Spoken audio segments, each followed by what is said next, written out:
अस्सलामुअलैका या साहिबुल असर व ज़मान। दुनिया नेरा है, मुरशद बराबर रोशनी बराबर हदायत।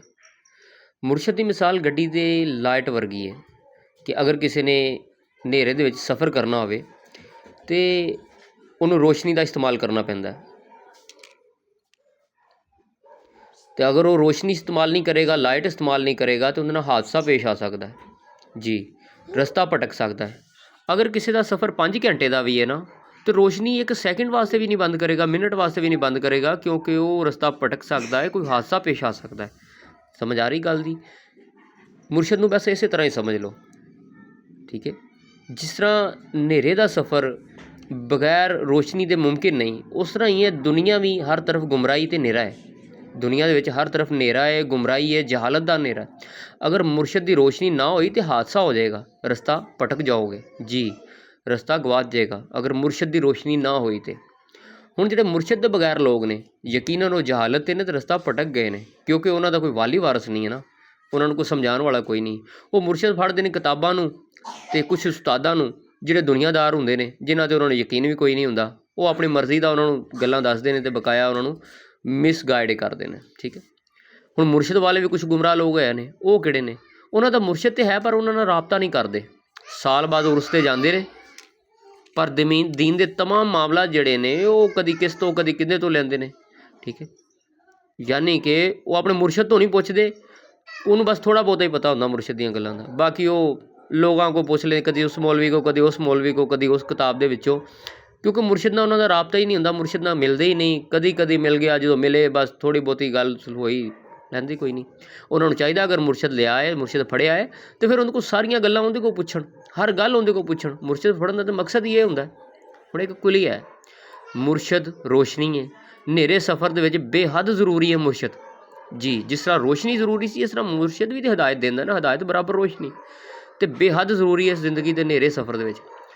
मुरशद फिर किहड़ा होवे, वो मुरशद जिहड़ा वक्त दे इमाम की मार्फत देवे, उहदे नाल मुलाकात करवा सके, तो खुद भी मौला महदी अलैहिस्सलाम नाल राबते विच होवे जी। यह शरायत ने मुरशद दी इस दौर दे विच कि जिहड़ा वक्त दे इमाम की मार्फत भी देवे, मुलाकात भी करवा सके किसी नूं भी, तो खुद भी इमाम मौला महदी अलैहिस्सलाम नाल राबते दे विच होवे जी। क्योंकि अगर वक्त का इमाम दे नाल उहदा राबता ना होया तो उन्हें किताबां जो फिर पढ़ के देना, तो किताबां दे विच कोई गरंटी नहीं की लिखिया। अगर इहो जिहा फकीर मुरशद मिल जाए ना, तो अपना सारा पुराना इलम भुल जाओ तुसीं की पढ़िया, फिर नवे सिरे तो इस मुरशद तो सब तमाम चीज़ां उहदे तो लवो, नवे मुरशद तो फिर पुरानियां चीज़ां भुल जाओ, तो फिर सारियां गल्लां उहदे कोल लवो। ओहो,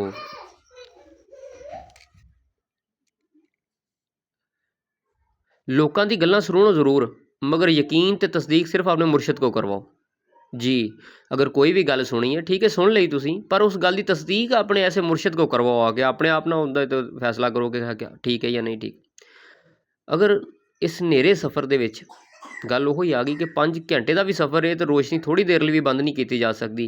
तो अगर पूरी जिंदगी तुसीं कटनी है, तुहाडी 60 साल जिंदगी, तुहाडी 50 साल जिंदगी है, तुसीं मुरशद तो बगैर किवें गुजार दिओ? तुहानूं तो चाहिए हर लम्हा मुरशद की इजाजत दे नाल, ते उन्हें जिवें हुक्म दिता उहदे उवें गुजारो।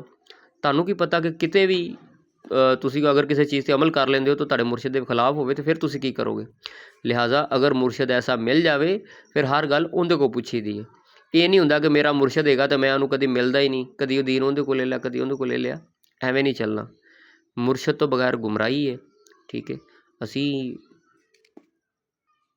असी जो नमाज दे विच भी पढ़ी दा ना, सिरात अल्लाह जीना अनमता अलैहिम, कि अल्लाह उन्होंने लोगों का रस्ता विखा जिन्हां ते तेरा इनाम होया। बस कुछ ऐसे लोग होंदे भी ने ना जिन्हां ते अल्लाह पाक का इनाम होया हुंदा, उन्हां दा रस्ता ही तो असीं नमाज च मंगीदा है।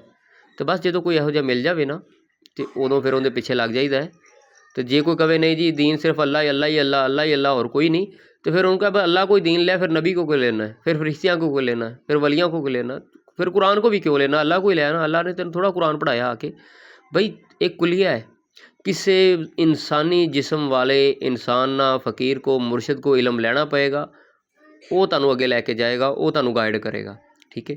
तो मुरशद एवें नहीं कोई भी फड़ लेना, मुरशद दे विच शर्तां होण जिहड़ियां मैं तुहानूं दस्सियां ने। बड़े झूठे तो बड़े मिल रहे हैं, तुहानूं बड़ियां गल्लां अगे पिछे दियां दसणगे, लेकिन सिर्फ तुहानूं वक्त दे इमाम दे बारे गल नहीं दसणगे, तो ना ही उन्हां दा खुद दा राबता होएगा मौला महदी नाल, ना करवा ही सकदे होणगे। इहो जिहे झूठे ने, ਉਹਨਾਂ ਨੇ ਸਿਰਫ ਉਹ ਕਹਿ ਕਿ ਆਪਣੀ ਰੋਜ਼ੀ ਰੋਟੀ ਚਲਾਈ ਹੋਈ ਹੈ, ਲੇਕਿਨ ਤੁਹਾਡਾ ਵਕਤ ਤੇ ਪੈਸਾ ਜ਼ਾਇਆ ਕਰ ਰਹੇ ਨੇ। ਬਾਕੀ ਹੁੱਬੇ ਅਲੀ ਰਹਿਮਤੁल्ला, ਬੁग़्ज़ अली लानतुल्ला, बेशुमार।